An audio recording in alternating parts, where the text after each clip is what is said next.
A whole universe, so vast, marvelous, mysterious. The one we live in, the one we read about, talk, write, and muse about.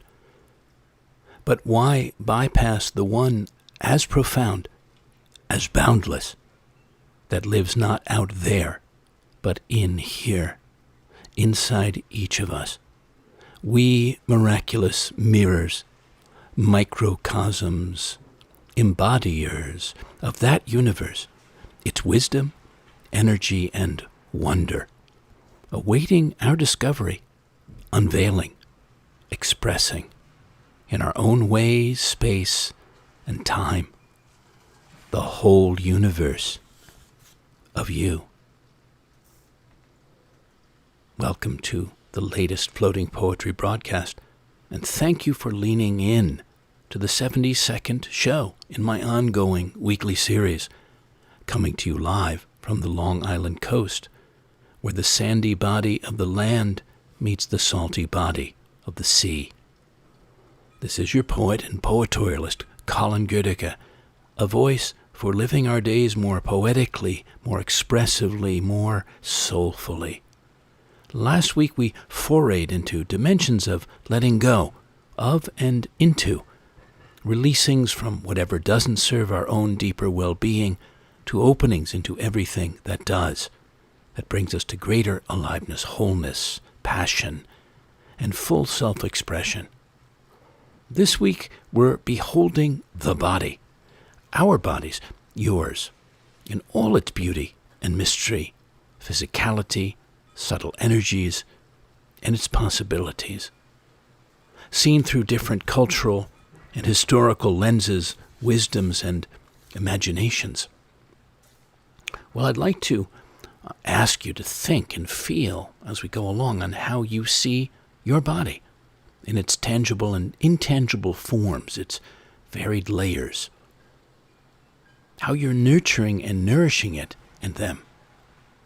If you're taking everything vitalizing in, from healthy air, water, and food, to good thought, movement, rest, and time in nature, and expressing yourself through your body, throughout your body, not just with your eyes or voice or gestures, meaningful as they are, but through your whole sense and wellspring of self, of soul, and through your intentions, so powerful. Likewise, listening to what your body is telling you at any given point, especially when it comes to illness and to healing, to an ache or a path or a felt inspiration, a spark, because the body knows, is so wise, never lies. So, let's take a voyage, shall we?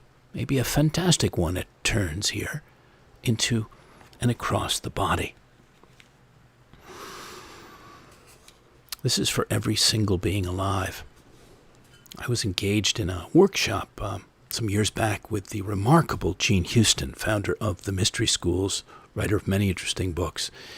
And that experience widened and deepened me immensely.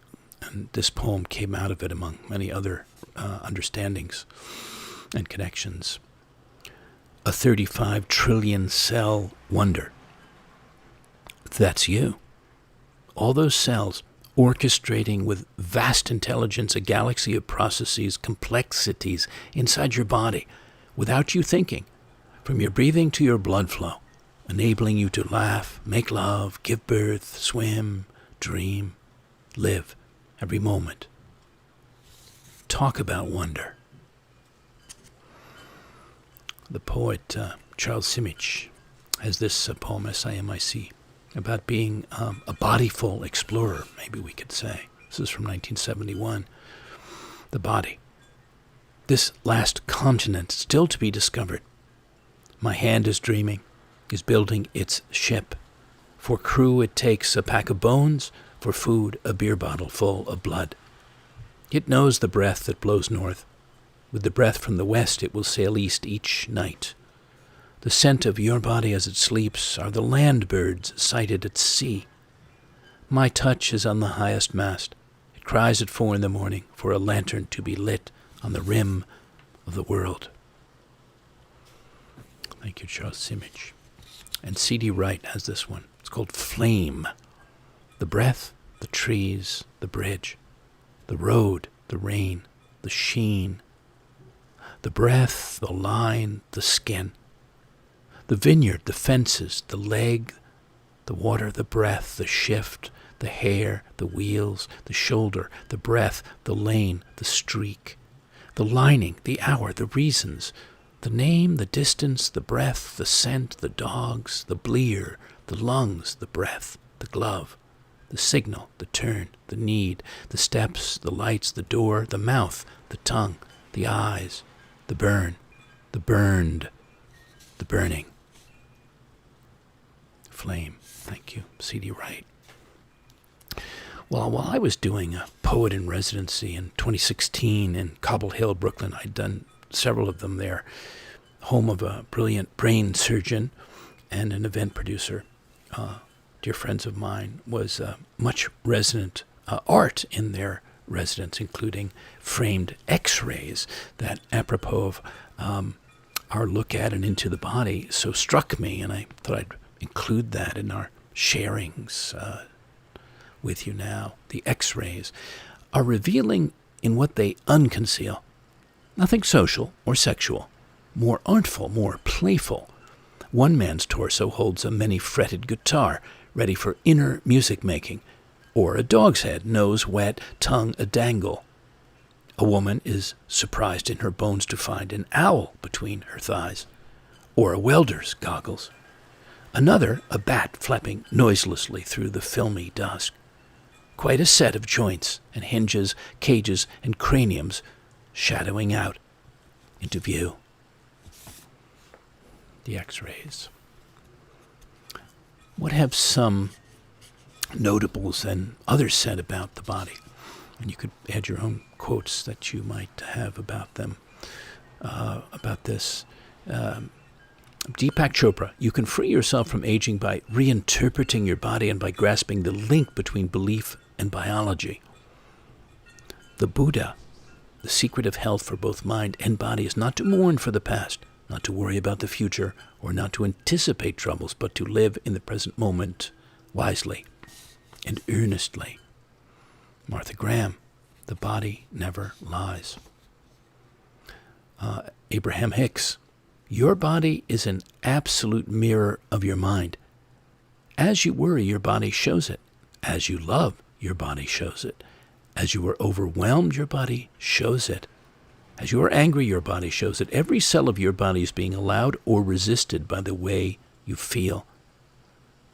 My physical state is a direct reflection of how I feel, instead of how I feel is a direct reflection of my physical state. The body must be nourished physically, emotionally, and spiritually. We're spiritually starved in this culture, not underfed, but undernourished. Carol Hornig said that. And one more. Plato, the part can never be well unless the whole is well. Still true, all those thousands of years since. We won't speak to all parts of the body necessarily this program, because that's just beyond what we can do, but enough to, I'd say, allude to them, to bow to each and all of them in our own ways, vital and valuable as every part is, can be. Here's Khalil Gibran on the eye. The eye. Said the eye one day, I see beyond these valleys a mountain veiled with blue mist. Is it not beautiful? The ear listened, and after listening intently a while said, but where is any mountain? I do not hear it. Then the hand spoke and said, I am trying in vain to feel it or touch it, and I can find no mountain. And the nose said, there is no mountain, I cannot smell it.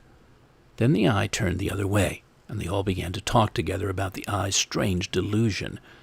And they said, something must be the matter with the eye. I've been enchanted by eyes, as some of you may have been, for a long time, as long as I can remember, and how much they can express. And as a poet, they feature often, I would say, as in this poem, for a man I dearly loved. He's not alive anymore. He was the grandfather of one of my once daughters-in-law. And what a soul he was, and his eyes were amazing in what they reflected. And I wrote this for him on his 83rd birthday back in 2007. He was a man of the Pacific Northwest. Earl's eyes, Earl Burgett. Blue as blue hydrangeas. They've seen the world at war and peace. Mountains and the men who moved them. Children and grandchildren come and childhood go. Thousands of moons full and waxing, suns rising, faces of all kinds and cultures smiling. They've opened widely in love and closed shyly in kisses, cried for a lifetime of joys and sorrows, of sentiments and great moments of exuberance. And the more they see and let and light inside, the more we see through those luminous, endless blue eyes of you.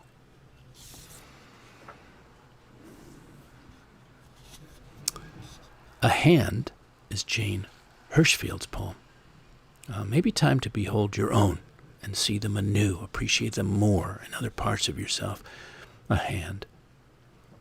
A hand is not 4 fingers and a thumb, nor is it palm and knuckles, not ligaments or the fat's yellow pillow, not tendons, star of the wrist bone, meander of veins. A hand is not the thick thatch of its lines with their infinite dramas, nor what it has written, not on the page, not on the ecstatic body. Nor is the hand its meadows of holding, of shaping, not sponge of rising yeast bread, not rotor pin's smoothness, not ink. The maple's green hands do not cup the proliferant rain. What empties itself falls into the place that is open. A hand turned upward holds only a single, transparent question. Unanswerable, humming like bees, it rises, swarms, departs. Thank you, Jane Hirschfield. We must not leave out the nose. Mine is certainly a signature to many, to myself, I suppose. And I have written odes to noses of all kinds, serious and whimsical. And like this one was for a dear lifelong mentor, still around, of mine, David Melnick up in Canada. This was for his 80th birthday. He's now 89, going strong. It's called A Nose of Great Character, and I actually must let him know I shared this tonight. He might enjoy hearing it. A nose of great character. A man's quality can be judged by his nose, the bouquet of his life and lineage. It reveals his distinctive character, his vintage, his earthiness or elegance, balance, complexity, his suitability for aging. And then there is the big nose, supremely supple, full-bodied, Nelsonian, imperial, le grand nez, il naso di tutti nasi, the noble nose, like the one that now graces your 80th face, that gives to us and to the mirror a taste of the best and the rest of the greatness that swirls inside.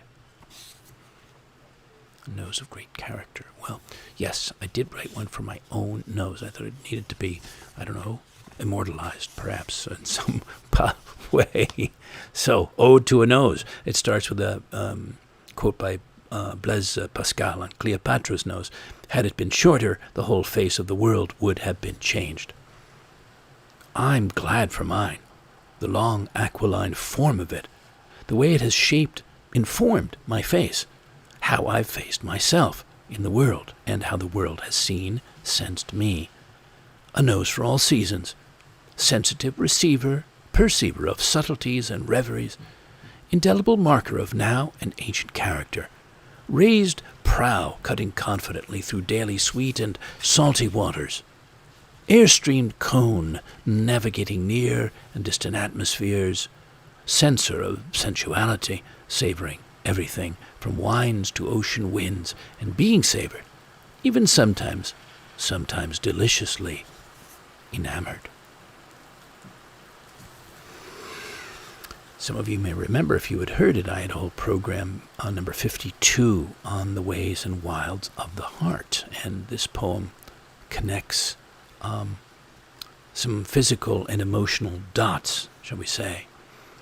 This was for my soul friends who were present at my 60th birthday soiree in Harlem in New York City, around the table. And this is what happened. I surprised them by doing this, and it was beautiful for me, and them too, I think. It's called Hearing Their Hearts. I move round a candlelit dinner table of 9, wearing a silver-belled stethoscope. Lean down over the chairs and shoulders of each dear, so near to me here, friend. Bring a gentle hand, holding the listening disc unto each warm chest, in turn, to hear, through the open window of every celebrating breast, the rhythm, limb, hymn of their hearts, playing so clearly, so beautifully into my ears, flowing so freely, so gladly through the chambers of my echoing heart.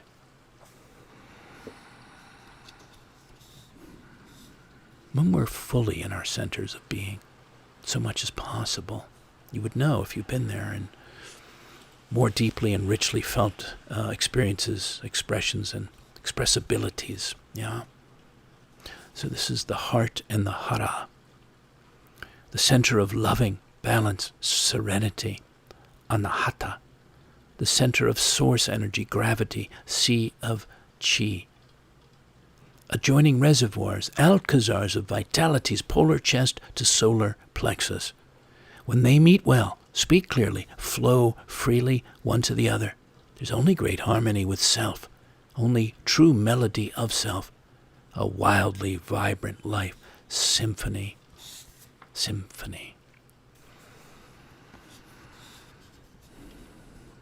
Rilke, Rainer Maria Rilke's classic poem came right to mind as I mused on this, on the material for this broadcast for us and things to discover together. This and other torso odes.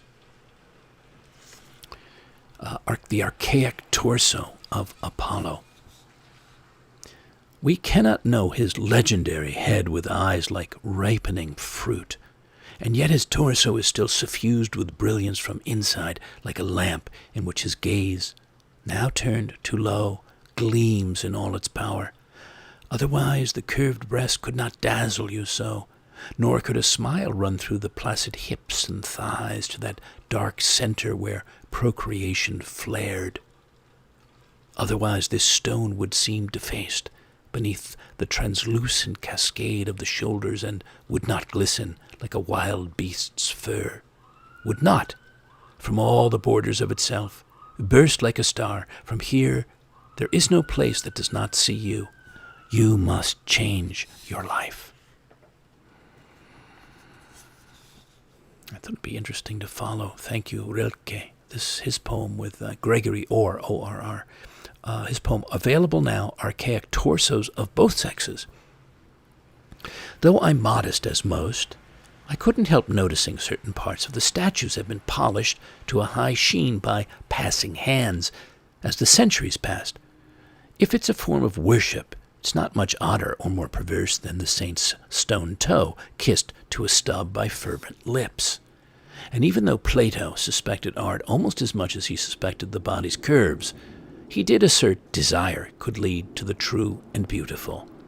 Therefore, I choose to believe that mortals, pausing here to cup a marble breast or buttock, were doing their best to grasp the ideal, and their foolish gestures made it shine more brightly. Thank you, Gregory Orr. By the way, I felt since you must, perhaps some of you, be curious why I chose the image that I chose for the show here. It was a fascinating figure that I met one winter in Sag Harbor on Long Island in a gallery whose body was so alive, animated, that I made a portrait of him and brought him forth now for about the body because he was he was so alive, even though he was sort of seemingly inanimate. He was wildly animate. He was from the 1930s, and he was a fully articulated mannequin, And I would have loved to have taken him with me home. We could have ridden in the car next to me or sat at the table and had supper. You felt he was about to speak all the time. But he was very costly, and I couldn't do it. But I made this poem about him in honor of him and gave it to the gallery, and the portrait that you see as well. Maybe the magic is this poem of the magician's mannequin. More man than mannequin, I meet at ease in an armchair, articulate among a roomful of other antiques, though none so alive, so comme il faut, so je ne sais quoi, is the feeling that he, let's call him François, could speak en français at any moment, or raise an articulated hand to move a piece on the resting, nonchalanting backgammon board, or stand up on his jaunty, jointy wooden legs, all smooth between the legs, and ask for a dance, a silent waltz, with the ram-dust young lady minding the store. More magical, this mannequin, than the absent illusionist, le vieux magicien himself, on this ensorcelled winter afternoon by the sea. Maybe the magic. Well, I mentioned the word unveil along the way here, and when we unveil ourselves, on many levels, but unveil ourselves or see another without veils, without filters, they appear to come to life incredibly. At least that's my experience. So this was from my Behind the Curtain exhibition. It's called The Unveiling. A single body, a silent ceremony, the parting of remaining veils, the revealing of a living sculpture far from bronze, wood, or plaster, a slow-breathing, limb-stirring figure coming into view, coming forth in wonder. I was also drawn back to a moment back in New York City in July of 1998, and I was living there all the time, or most of the time, and I went to the Museum of Modern Art, and I saw this Bonnard painting from the 1930s, and it struck me. It's called On Bonnard's Large Yellow Nude. You may know it, 1931. I wonder how much sun she drank to become this luminous, 4 bottles or 6, and how much he used to soak his brushes with and bask the room in which she reflects in her air blue shoes on this Le Canet day. See the painting sometime. Probably could look it up online. Quite beautiful. Well, John Muir, the great naturalist, said this, and I second the notion of our radiance when we allow it. The sun shines not on us, but in us. The rivers flow not past, but through us. Thrilling, tinkling, vibrating every fiber and cell of the substance of our bodies, making them glide and sing. The trees wave and the flowers bloom in our bodies, as well as our souls, and every bird song, wind song, and tremendous storm song.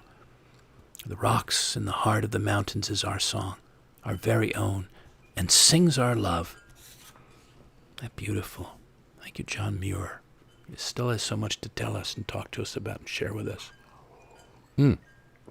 Well, this brings me to some wisdom from a Buddhist warrior monk I know, Hayashi Tomio, a grandmaster of karate and teacher for over half a century of martial arts as a physical and even more so spiritual discipline, who has deeply studied ancient body energy, flow, knowledge, and who happens to be my older brother, Christopher.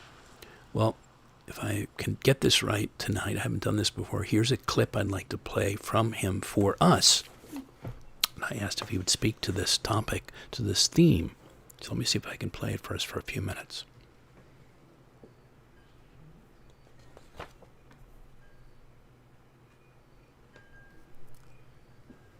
I've spent my entire adult life moving inward, deeper into my body, staking claim to the unexplored territories and quantum energies of my own private domain.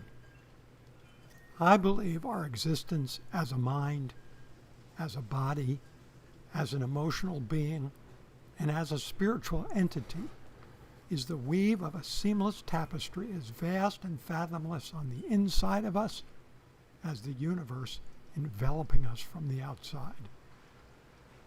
Does your body really end at your skin? Or does it extend itself to the edge of the universe?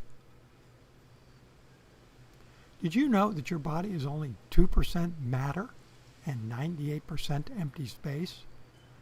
It's a wonder we don't all just fly apart, given that we're nothing more than wispy atomic particles held together in a whirl of vorticular gravity. In 1984, a group of scientists at the National Institute of Health coined the term biofield for this hollow and hallow space we call our bodies. I call this formless form our energy body. And don't mistake this emptiness for dead space. Our energy body is a dynamic charged field of electromagnetic, acoustic, and photonic currents pregnant with energy and information. It's our energy body, not our mind, that unpacks all these signals. It's our energy body that levies and shunts as needed.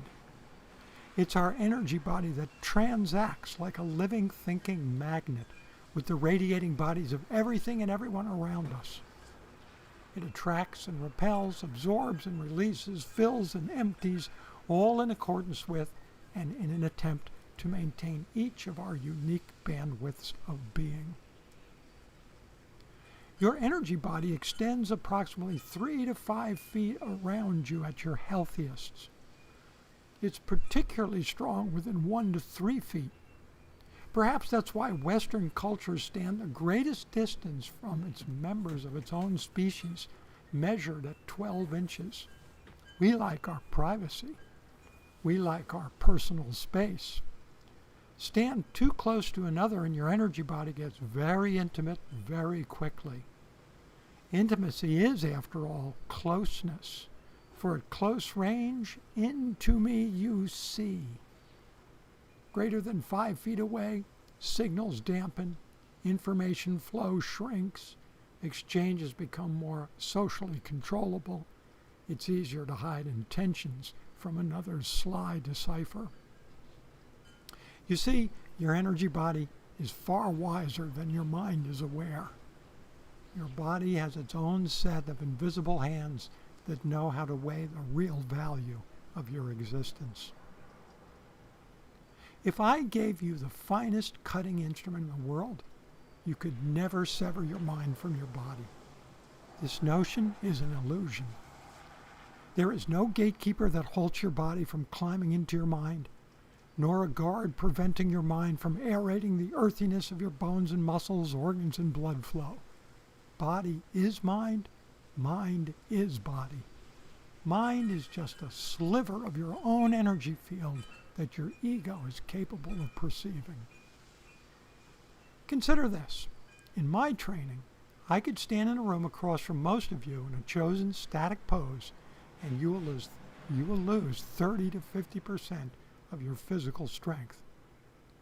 A feng shui master could rearrange objects in this same room and return your lost strength, plus add 30 to 50% more. An object drawn on a piece of paper slid into your pocket can deprive you of that strength again, only to be restored when a woman enters wearing a certain colored dress. Your cell phone will lower your body's immune system, but the addition of a green plant could raise it back. If you tidy your house, your health will increase, but clutter it, your health will decline. Spending 20 minutes a day in your body can remedy hours mentally glued to a digital screen. Pay attention to your body, and it will yield untold rewards. Your body knows this, but you might not. So I say, climb down from the top of your trees once in a while and commune with your roots. And God bless your body.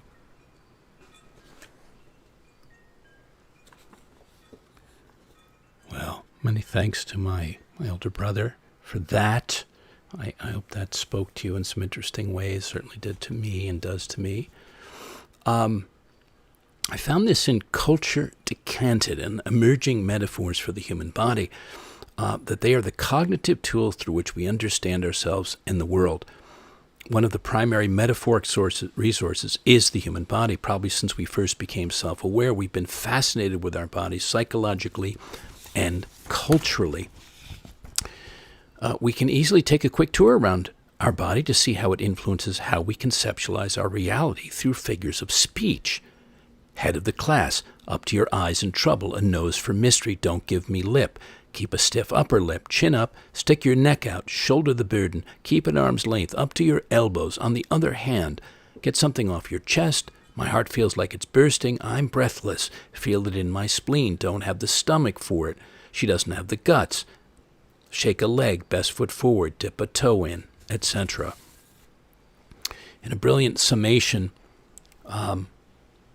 Daniel Benaviste states, symptoms and the senses of reality are built out of the reified metaphors of the body, from an open ear to an open mind, from a penetrating phallus to a penetrating argument, from a receptive vagina to a receptive community, from a unified body and a unified culture to the construction of monotheism, from excretion to repudiation, urination to getting pissed off, from the navel to the center of the world, from dismemberment and postmodernity. Over and over again, the metaphors of the body are projected onto and into the world. So much of our use of this metaphor is reflexive and unconscious, that it is invisible in many ways that we look at the world. And then from the great courses daily, Metaphysics and the Human Body. Before the Enlightenment, the metaphysical view of the human body was that of a machine, and all problems with the machine could only be caused by parts of the machine malfunctioning. Removing or fixing those parts was the job of surgeons, and the idea that tiny animals inside us could make us sick, that seemed silly. But a new scientific paradigm born of the Enlightenment changed humanity's view of the body. Okay, so we're dialing all of this way forward, and I say we might ask, in the face of artificial intelligence that's coming in a big way, if this will be an unnatural or unserving paradigm for us, for we humans, and whether we're going to choose an artificial path or a natural one. I ask that question in a big way. Very thinking a lot about that and concerned about that, as maybe some of you also are. All right.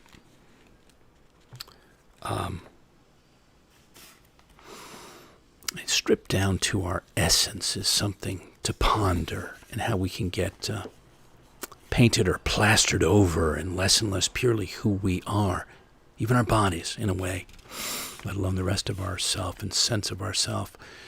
And here's a poem called Bare. Bare feet, hands, heart, loins. The way you came into the world then can live and love into the world now. An ever-fresh body of being, feeling, all essence and innocence, nascence and renaissance. Bare.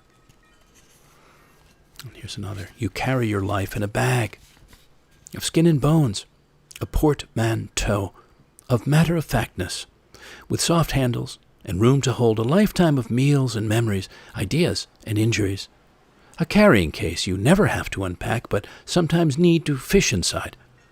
That weathers with age, that has everything you really need, all the essentials, no matter where you go, or for however long. Let's talk about being embodied, knowing what it's like to be disembodied, yes, detached. I think you'd probably know that, but what is it like to be embodied, and why is it important? This is from our site, Your Light. When things seem so uncertain in the world turned upside down, there can be a rise in confusion and anxiety about what's to come. We live in a world where things have been hidden, and we don't always know who to believe. We've been taught for thousands of years that the answers lay outside of ourselves, and we have to turn to others to find those answers.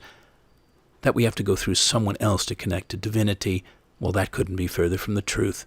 The answers are, as always have been, within us. Embodiment isn't an easy path or something that comes naturally for many of us. Sometimes, and more often than not, it takes years to undo the conditioning and programming that we have grown up in. Play small, keep quiet, don't be, quote, too much, give power to others when making decisions. This is actually pretty, quote, normal for our time, but I do see that this is changing, and it is because we're reclaiming our own truth and sovereignty more and more as a human race.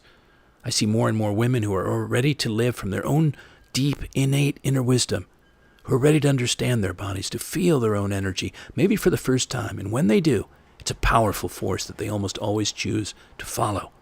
This choice makes a huge impact in their lives, creating a ripple effect not only in their lives, but in all the lives of the women and girls in their life. You might be wondering what it actually feels like. Philip Shepard explains it in a way, Shepherd. He says embodiment isn't about sitting in the head and paying attention to the part of you we call the body. It's about fully inhabiting the intelligence of the body and attuning to the world through it. It's about listening to the world through the body. It's about feeling the world through the breath. For our purposes, then, we might say that it's a state in which your entire intelligence is experienced as a coherent unity, attuned to the world.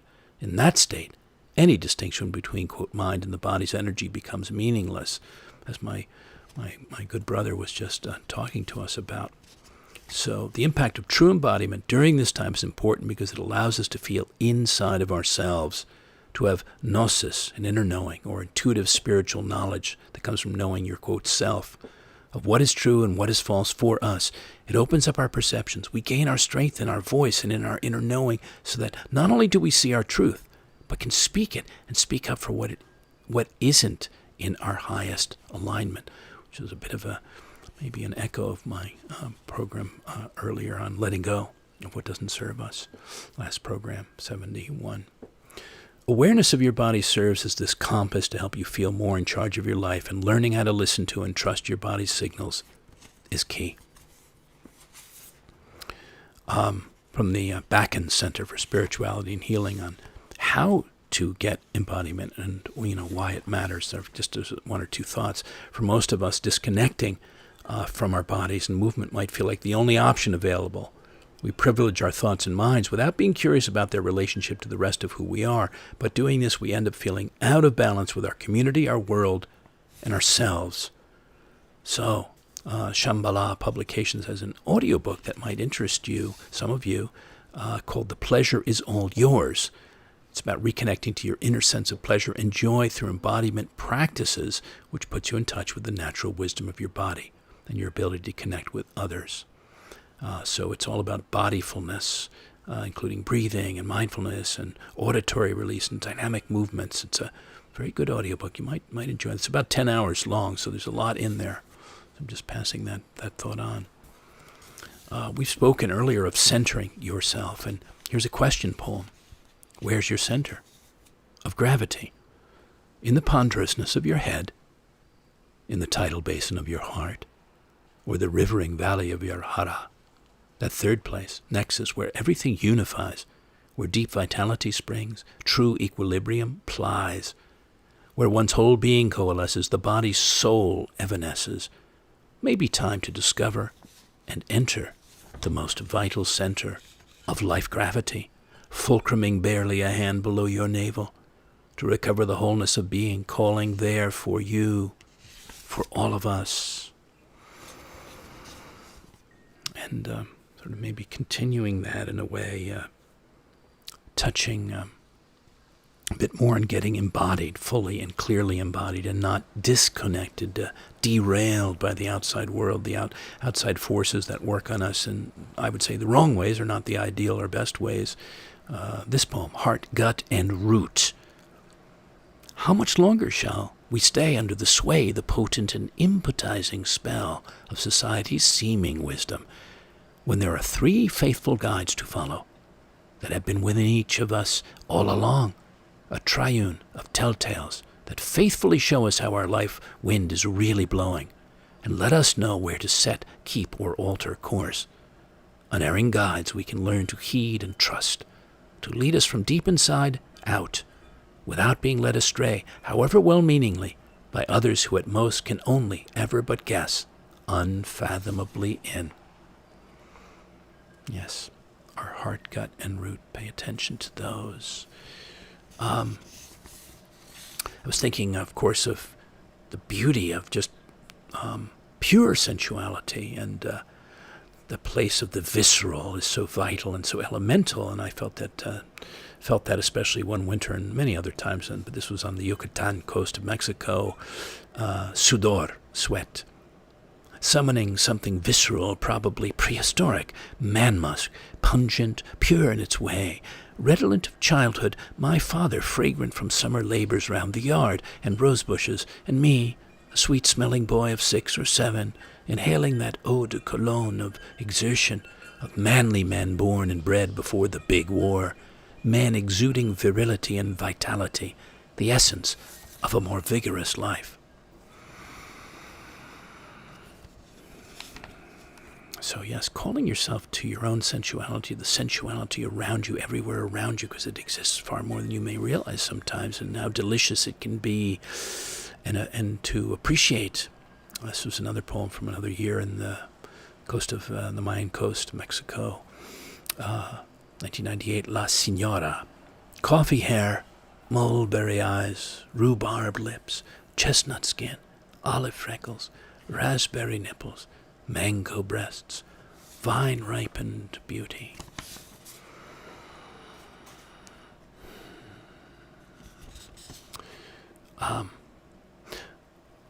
I had Amy Lowell is such a wonderfully sensual poem. It connects with the sensuality. I've read her different times over different programs, and I'm passing on one of those because I want to stay in a certain time for us today frame. But I'm thinking of how sensual and wilding nature can be for us. It's important, I think, for us to be wilder, to get in touch with our wilderness, nativeness. Called me to a poem for my then daughter-in-law from the Pacific Northwest, from the Olympic Peninsula, true child and body of nature. Her name was Elise Garling. And this was called Elysium. I think of you dancing across a forest floor, an ancient forest filtering morning light and the high-pointed notes of hidden birds. I think of you gliding through the sea of green forest flowing with mosses and ferns, your bare star-stemmed body, all cream and rose, mirroring the grace and joy of a doe as you move swiftly over the fragrant earth, so free and flush with life and loveliness. Elysium. And she did that based on a story she would tell me of how she would take her clothes off and just run alone through the Olympic Peninsula, the forest there, the great forest. And I thought, how beautiful, how free. Wow, what would that feel like to do? Yeah, it would be an Elysium for all of us, I think, or many of us. So I'm encouraging everyone leaning in right now, everyone listening in, now or later, to find their deeper rhythms and move with them, dance with them, with your life forces. This is called native rhythm, yours. Can you feel it? Can you dance it? Gyrate sensually with it, with the body that's yours. Syncopate ecstatically with it, with the soul that's yours. It's there, here, calling, rhythming freely, natively, behind your mind, under your feet, inside your wild beating heart.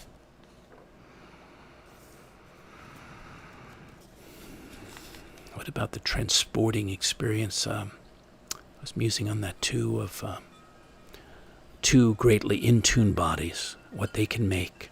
Two freely and fully loving bodies. This is called body music. It's preludes and overtures, fermatas, cesuras.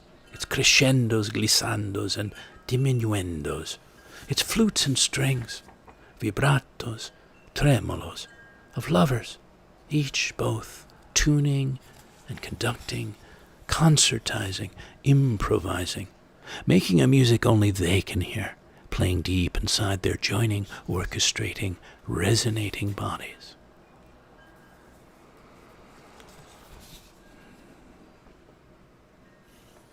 See how this poem feels to you. This is by Sarah Little Crow Russell, Song from a Reedless Flute. You are beadwork woven by a broken Indian woman that I mend with cautious needle-pricked fingers. You are raw sweetness of burning shaka, scraping my lungs and startling tears. You are the bear claw necklace, no longer caressing the space between my breasts. You are cigarettes that I quit years ago, but sometimes smoke anyways. You are maple syrup on snow, melting on my tongue until I ache from the cold. You are the cedar tree sheltering my childhood from unwanted caresses. You are the star blanket sliding off the bed on autumnal nights. You are a stubborn braid of weingush that must be relit with a dozen matches before it releases thin streamers of sweetness. You are the love song played on a reedless flute that only spirits hear. When I had my experiential exhibition, my show called Behind the Curtain, that debuted in New York City first in the spring of 2018, one of the theater on paper characters that came to life through that was the strong man. And here's his story poem. This great image of him. If you're interested, let me know. I will send it to you. No feat of strength is too great for the strong man of the circus, who bends iron bars like butter, lifts live horses and massive blocks of granite over his head as if raising a hat to a passing lady, a man for whom the Herculean is quotidian, a marvel of human anatomy and he-manly potency. The strong man. No matter our age or stage of life, it's worth honoring our bodies and still possibilities. They always exist, no matter what. Mark Strand has this lovely poem from Blizzard of One, his collection. Old Man Leaves Party. It was clear that when I left the party that though I was over 80, I still had a beautiful body. The moon shone down as it will on moments of deep introspection. The wind held its breath. And look, somebody left a mirror leaning against a tree. Making sure that I was alone, I took off my shirt. The flowers of bare grass nodded their moon-washed heads. I took off my pants, and the magpies circled the redwoods. Down in the valley, the creaking river was flowing once more. How strange that I should stand in the wilds alone with my body. I know what you are thinking. I was like you once, but now, with so much before me, so many emerald trees and weed-whitened fields, mountains and lakes, how could I not be only myself, this dream of flesh, from moment to moment? Well, there's something to be said for, now and again, casting off our clothes like the 80-year-old man there. Our cloaks are, and unwrapping ourselves in all ways and feeling free in nature, especially in nature, right? Like Elise Garling in that poem Elysium, or elsewhere, not just in the shower or the bed. So this is a very recent poem, actually very recent. I wrote this. I was up in Rhode Island. It's called The Nakedarian. Has no desire for clothes, only a desire for their body to fully feel all the light and air, moisture, texture, touching every inch, curve, crest, soft fold of their bare skin. Only a desire to swim freely through their days and nights in sweet and salty sensuality, in unshyly naked felicity. The Nakedarian. Joyce Sutphen's poem on our body's ephemerality, which to me gives it all the more poignancy, that ephemeral nature of our time on earth, fleetingness. It's called This Body. When I stepped ashore in this body, I was recognized at once and given a name. My bones were smaller, but the shape of the cheek and the chin are the same. This is the only body I know. This color my eyes, this color my skin. Every scar is mine. I have become as tall, as slim, as old as I am. My voice has carried the weight of what I had to say. Words were scattered along the way, words on gravel roads, in hallways and staircases, words on a wire. Somewhere in a field, my hair.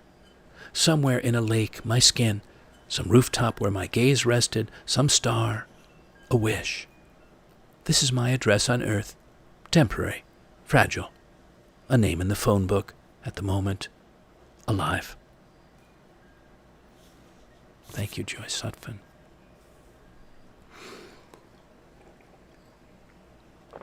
And here's Ross Gay. Thank you.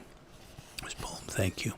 If you find yourself half naked and barefoot in the frosty grass, hearing, again, the earth's great sonorous moan that says, You are the air of the now and gone, that says all you love will turn to dust, and will meet you there. Do not raise your fist. Do not raise your small voice against it, and do not take cover. Instead, curl your toes into the grass, watch the cloud ascending from your lips, walk through the garden's dormant splendor. Say only thank you. Thank you. Thank you for that, Ross Gay.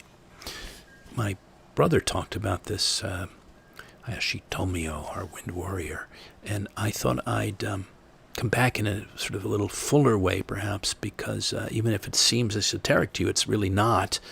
This is from quantumstones.com, fostering higher vibrations in the 7 subtle bodies. So I don't know how many of you are aware of these subtle bodies that we have, that we know we have, or known to be had. What are they? And the aura and the chakras. If you could see the invisible, you'd see the biophotons that Fritz Albert Popp proved the existence of back in the early 70s. They're living particles of colored light, quanta, that the human body emits. This is your aura. There are 7 subtle layers or bodies that comprise the auric system, and they exist very much like layers of an onion. They hold various forms of information and correspond to the chakra system, which produces energies that create the aura. They work like the vehicles of your soul, and they are the etheric body, first layer, the emotional body, second, the mental body, third, the astral body, fourth, the etheric template body, fifth, the celestial body, sixth, and the causal body, or catheric template, the seventh. So just a little note for us on those. We can quickly break them down as such: 3 physical plane lower bodies and 3 spiritual upper bodies, and the astral one that bridges the two. So the energies must pass through the astral plane and heart chakra, the fire of the heart, to be fully useful and communicative with the lower bodies. Particularly during states of meditation, one has a stronger connection with the 7 subtle bodies and the ability to foster healing and balancing of the chakras. So they talk about the different bodies and how what their sort of, width is. Bandwidth is 1/4 to 2 inches, the etheric body, and having to do with mostly with our physicality, the emotional body where our feelings reside, the mental body, which contains our ideas, mental processes, and thoughts. The astral body is the bridge we spoke about, this to the spiritual realm, and a doorway to the astral plane, and so on and so on. So you might want to look into some of that on your travels out there and understand a bit more about them. I think you might enjoy that. So apropos of the causal body, the soul most part that resides inside and animates each and all of us. I had this experience in Nobleboro, Maine, Midcoast, Maine, a few Octobers ago. Very powerful. It's called What Is This Presence? And I awoke to and felt so dramatically close around me in the night darkness, in the deep stillness, enfolding me like a lover with such tenderness, like a mother with such benevolence. Is it the presence of the land and water I lie above? Is it a soft, silent angel revealing its protecting wings? Or my own spirit, my anima, holding me so transcendently and showing me I'm really a body inside, a breathing soul? What is this presence? So if you've had encounters with those kinds of energies and presences, maybe you'll think about them and write about them, or share them with somebody.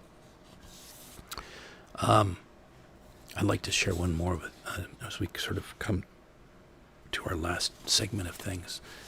One more Joyce Sutphin poem, Living in the Body. Body is something you need in order to stay on this planet, and you only get one. And no matter which one you get, it will not be satisfactory. It will not be beautiful enough. It will not be fast enough. It will not keep on for days at a time, but will pull you down into a sleepy swamp and demand apples and coffee and chocolate cake. Body is a thing you have to carry from one day into the next.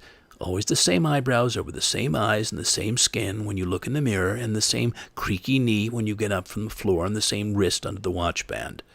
The changes you can make are small and costly. Better to leave it as it is. Body is a thing that you have to leave eventually. You know that because you have seen others do it, others who were once like you, living inside their pile of bones and flesh, smiling at you, loving you, leaning in the doorway, talking to you for hours, and then one day they are gone. No forwarding address. Thank you, Joyce Sutphin. Here's the opening passage of Walt Whitman's wonderful poem. It's quite long, but I'm just going to give you just the very beginning. I sing the body electric. I sing the body electric. The armies of those I love engirth me, and I engirth them. They will not let me off till I go with them, respond to them, and discorrupt them, and charge them full with the charge of the soul. Was it doubted that those who corrupt their own bodies conceal themselves? And if those who defile the living are as bad as they who defile the dead? And if the body does not fully as much as the soul, does not do fully as much as the soul, and if the body were not the soul, what is the soul? The love of the body of man or woman balks account, the body itself balks account. That of the male is perfect, and that of the female is perfect. The expression of the face balks account, but the expression of a well-made man appears not only in his face, it is in his limbs and joints also. It is curiously in the joints of his hips and wrists. It is in his walk, the carriage of his neck, the flex of his waist and knees. Dress does not hide him. The strong, sweet quality he has strikes through the cotton and broadcloth. To see him pass conveys as much as the best poem, perhaps more. You linger to see his back, and the back of his neck, and shoulder side. Thank you, Walt Whitman. So as we come toward a close for now, what about blessing our bodies, now and often? I do and did hear one late night in Maine also, another time in Maine. Many good things happened up there, much poetry. I bless my body, while the town sleeps and dreams behind me, and pined islands lay silently, invisibly off the salt-tongued shore. I rise, bare-bodied, from my warm bed out into the cool falling rain, to bless this being of flesh and bone, heart and soul, to feel the wildness of nature. Let the blissful sensual world touch my willing skin, bathe my upraised face, fill my upturned palms. Let the elements of this pure living place anoint me on this pouring autumn night.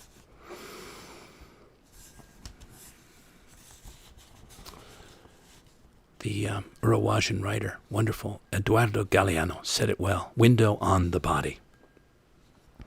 The church says the body is a sin. Science says the body is a machine. Advertising says the body is a business. The body says, I am a fiesta. So be a fiesta, be a feast, be a celebration. You can choose.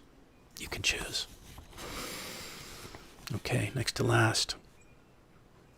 May you treat your body, each of you, in all its remarkable dimensions, as a sanctuary, as sacred as home.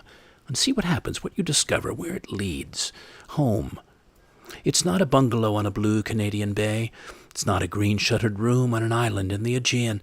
It's not the once-home house of wood and brick I fly 5,000 miles back to. It's this body of blood and bone, energy and memory, essence and awareness.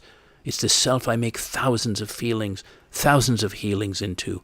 My walls and windows, porch and kitchen, bedroom, living room, wine cellar, roof garden, study, bath. A sanctuary that surrounds me wherever I go, wherever I am. That can surround you, whoever you are, wherever you go. And last for now, enter your own quantum field, becoming quantumly human. You tap the quantum field, begin with your body, its wholeness, fullness, fluidity, its magnificence. Open out the unrecruited provinces of your brain, the vast reservoir of undiscovered functions, neural in the plural pathways. So bringing to light and play far more of yourself, emotional to sensual, riding waves consciously, effortlessly of alpha and theta, delta, beta, discovering your natural empathy, telepathy, paranormality, far beyond culture's curveballed expectations. You transcend, add extra to the ordinary. You sense and engage infinity, become deeply present to each moment of here and now, to all memory, all possibility. You enter and revel in a glorious new and boundless body of beauty, spirit, adventure, pure quantum energy. Thank you again for leaning in, floating and feeling in from many places far and near, and much appreciation for those listening often and sharing thoughts back on what sparks you, since everything I bring forth from my poetosphere through these programs and elsewhere is meant to nourish the spirit, uplift the heart, spur greater self-awareness and aliveness.